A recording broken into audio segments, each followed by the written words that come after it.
Yes, I am wearing socks with sandals. I am an old man and I have earned this.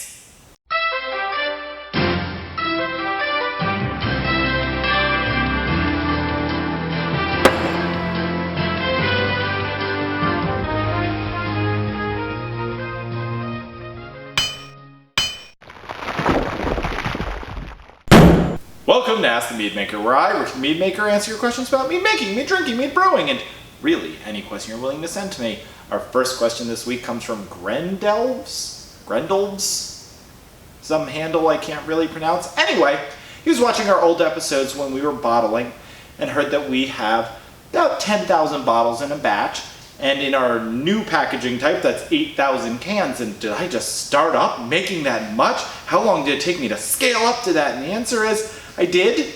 We jumped right into 1,000-gallon batches, which is not something I would recommend for everyone.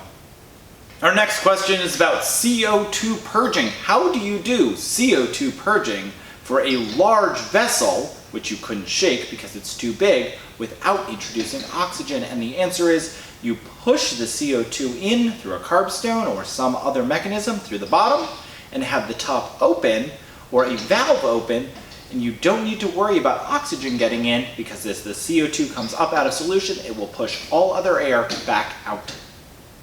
Alexander wants to know what kind of commercial style fermenter he should get. Should he get one with a rounded bottom or a conical? The conicals are more expensive, but they seem much more user-friendly, and he really likes the idea that he wouldn't need to rack the mead off of the yeast. He could just pull the yeast out.